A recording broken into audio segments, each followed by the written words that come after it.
जय श्री कृष्णा। हरि विष्णु की जय। नमस्कार, आप सभी का मेरे चैनल में हार्दिक अभिनंदन है, स्वागत है। आइए सुनते हैं पुरुषोत्तम मास महात्म कथा अध्याय 28। श्री नारायण बोले, चित्रगुप्त धर्मराज के वचन को सुनकर अपने योद्धाओं से बोले, यह कर्तव्य प्रथम बहुत समय तक अत्यंत लोभ से ग्रस्त हुआ, बाद चोरी करना शुरू किया, इसलिए यह प्रथम प्रेत शरीर को प्राप्त कर बाद वानर शरीर में जाए, तब तक इसको बहुत सी नरक यातना देंगे। हे भट्ट लोग, धर्मराज के गृह में यही क्रम श्रेष्ठ है।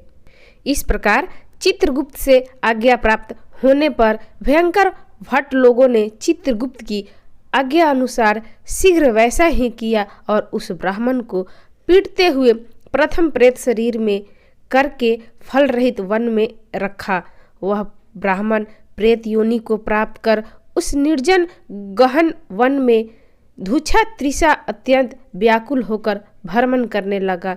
प्रेत योनि में होने वाले दुख को भोग कर बाद फलों के चोरी करने से होने वाली वानर योनि को गया। सुंदर शीतल जल और छाया तथा फल पुष्प से युक्त जम्बू खंड के मनोहर सुंदर कालोझर पर्वत पर वहां इंद्र से बनाया हुआ उत्तम कुंड है।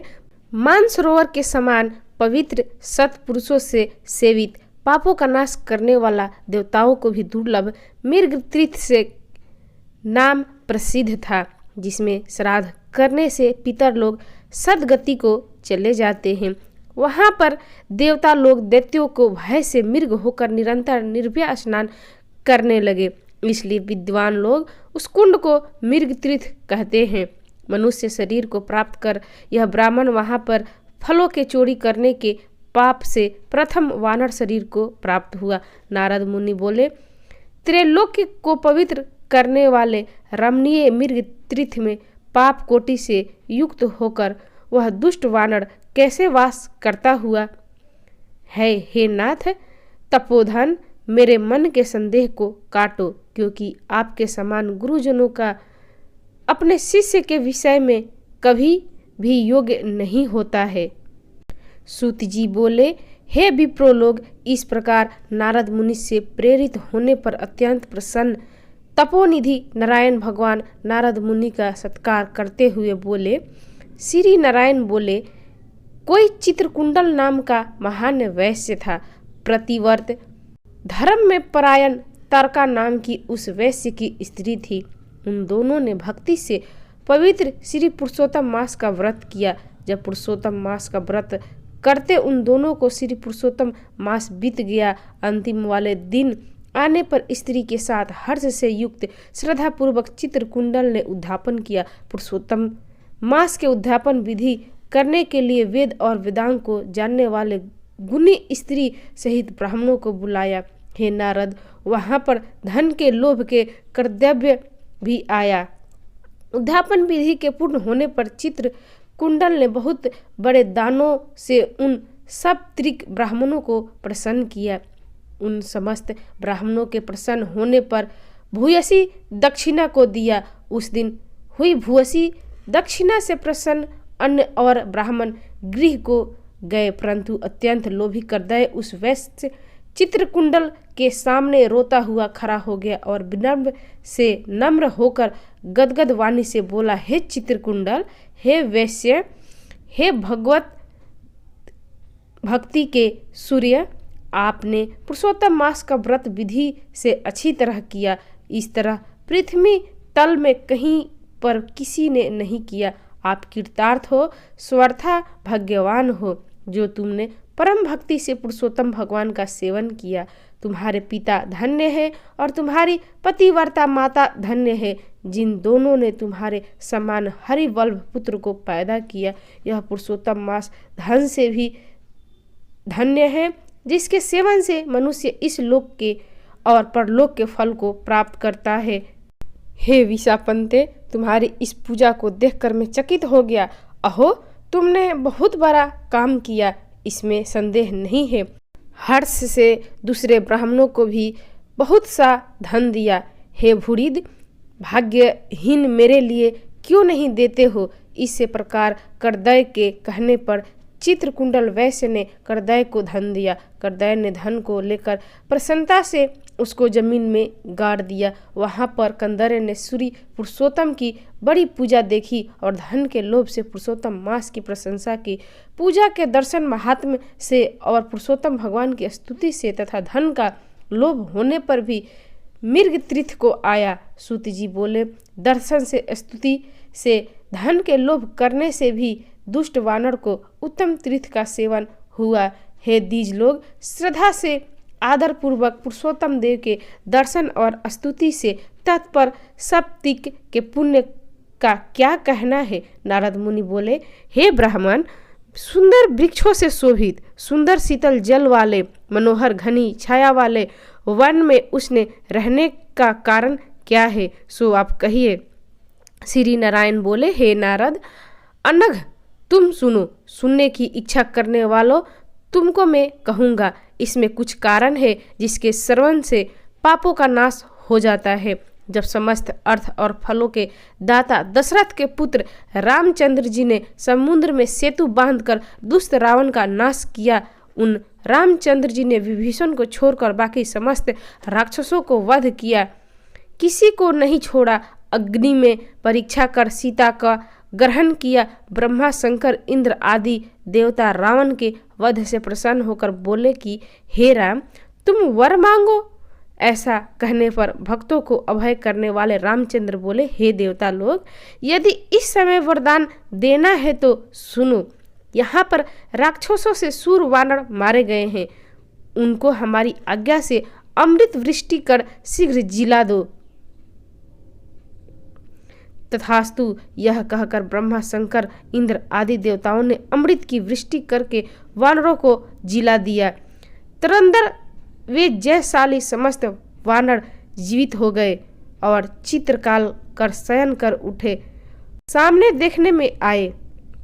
रामचंद्र चारों तरफ बैठे हुए समस्त वानरों के साथ पुष्पक विमान पर सवार होकर प्रसन्न मुख कमल वाले सप्तत्रिक रामचंद्र बोले। श्री रामचंद्र जी कहने लगे, हे शिगुरु, हे हनुमान, हे ताराजम, हे जम्बवान, वानरों के साथ आप लोगों ने मित्र का समस्त कार्य किया। आप लोग उस वानरों को आज्ञा दो जिसमें यहाँ से आप लोगों की आज्ञा पाकर वानर अपनी इच्छा अनुसार जंगलों में जाए। हमारे ये दीर्घजीवी वानर जहाँ जहाँ वास करे वहाँ के वृक्ष पुष्प फलों से युक्त हो जाए। नदी मीठे जल वाली हो, शीतल जल वाले सुंदर तालाब हो, इनको कोई भी मना नहीं करे। हमारी आशा से समस्त वानर जाए। इसलिए रामचंद्र के प्रभाव से जहाँ वानर जाति के लोग वास करते हैं वहाँ वन के में मीठे जल वाली नदी और सुंदर तालाब होते हैं। पुष्प पत्र से युक्त सुंदर फल वाले वृक्ष परंतु अदृष्ट से होने वाले पूर्व जन्म के सुख दुख जहाँ प्राणी निवास करता है वहाँ अवश्य जाते हैं, क्योंकि बिना भोगे कर्म का नाश नहीं है, ऐसी वेद की आज्ञा है। श्री नारायण बोले, फिर वहाँ पर यह लालची वानर पर्वत के समान बढ़ना हुआ भूखा प्यास से युक्त पीड़ित वन में विचरण करने लगा। उसके मुख में पित्त के प्रकोप से पीड़ा उत्पन्न हुई, जो उसका जन्म का रोग था। जिस पीड़ा से मुख के घावों से दिन रात रुधिर बहा करता था, अत्यंत पीड़ा के कारण कुछ भी भोजन नहीं कर सकता था। और वह वानर चंचलता वास वृक्षों में से उत्तम फलों को तोड़कर मुख के पास ले जाकर बहुत से फलों को जमीन में गिरा दिया करता था। वह वानर पीड़ा के कारण कहीं भी एक स्थान पर बैठने में असमर्थ था। एक वृक्ष से दूसरे वृक्ष पर जाता हुआ मृत्यु को सुख देने वाला मानने लगा कि किसी समय पृथ्वी पर गिरा पड़ा और अत्यंत दुखित होकर विलाप करने लगा। शरीर के टूट जाने से जलहीन मछली के समान तरफरा हुआ रोदन करने लगा। शिथिल शरीर वाला, गलित मुख वाला और वानर भूख प्यास से पीड़ित हो गया। उसके समस्त दांत मुख रोग से पीड़ित होकर गिर गए। पूर्व जन्म के कृत पाप से इस तरह दुख को प्राप्त हुआ। इस प्रकार नित्य प्रति निराहार रहते हुए वानर को देव योग से श्री पुरुषोत्तम मास आया। उस पुरुषोत्तम मास में भी उसी प्रकार शीतवात आदि से पीड़ित रहा। किसी समय बहुल पक्ष में गहन वन में विचरण करता हुआ प्यासा वानर कुंड के पास पहुंचने पर भी जलपान करने को समर्थ नहीं हुआ। भूख से युक्त भी लाता से वहां ऊंचे वृक्ष के ऊपर चढ़ गया। एक वृक्ष से दूसरे वृक्ष पर जाते हुए उसके बीच में एक कुंड आ पड़ा। बहुत दिनों से निराहार शिथिल इंद्रिय और जर्जर शरीर वाला निर्बल शिथिल प्राण वाला कुंड के तट भाग में आ गया। इस प्रकार 10वीं तिथि से 4 दिन तक वानर को पुरुषोत्तम मास में उस कुंड में लोटपोट करके बीत गए। 5वें दिन आन पैर पर मध्याल काल में उस तीर्थ में जल से भींगा शरीर वाला वानर प्राण से रहित होकर गिर गया और उस देह को त्याग कर पापों से रहित होकर तत्काल दिव्य आभूषणों से भूषित दिव्य देह को प्राप्त किया, जो कि नीलकमल के दल के समान श्याम वर्ण करोड़ों कामदेव के समान सुंदर चमकते हुए रत्नों से जटित किरीटधारी सुंदर शोभामान मस्त कुंडल वाला शोभमान पवित्र पित्त वस्त्रधारी कमर में रत्नों से जटित मेखला वाला शोभामान बाजूबंद कंकन अंगूठी हार से शोभित नील वर्ण के टेढ़े चिकने वालों से आवृत सुंदर मुख था। उसी समय शीघ्र वहां वैष्णव से युक्त विमान आया, जिसमें मेरी मृदंग पटह वेणु वीणा का महान शब्द हो रहा है और देवा गणों के साथ नाच हो रहा है। गंधर्व किन्नर सुंदर गान हो रहे हैं। ऐसे उस विमान को महाभाग दिव्य देहारी वानर देखकर अत्यंत विस्मय को प्राप्त हो कहने लगा कि पात की मेरे को सुख यह कैसे हुआ। यह विमान सुख भरे पुण्यात्मा को ही होना उचित है। इसके बाद कोई देव गणा उसके ऊपर चंद्रमा के समान शिक्षत छत्र को धारण करती हुई, कोई 2 अप्सराएं हर्ष से उसका दोनों तरफ चामर को डुला रही है, कोई पान हाथ में लिए खड़ी है और उसके सामने अप्सराएं नाच रही है, कोई गंगा जल से भरी हुई झाड़ी को लिए खड़ी है, कोई उसके सामने खड़ी गाने बजाने में तत्पर है। इस प्रकार उस वैभव को देखकर चित्र में बने हुए समान निश्चल हो गया। यह क्या है? मुझ दुष्ट पातकी को किस पुण्य से यह सब प्राप्त हुआ? मेरा कुछ भी पुण्य नहीं है जिसमें मैं हरि भगवान के परम पद पाऊं। श्री नारायण बोले। इस प्रकार तर्क करते हुए करदय ने सुख का बहुत बड़ा खजाना दिव्य विमान को सामने देखकर आश्चर्य किया।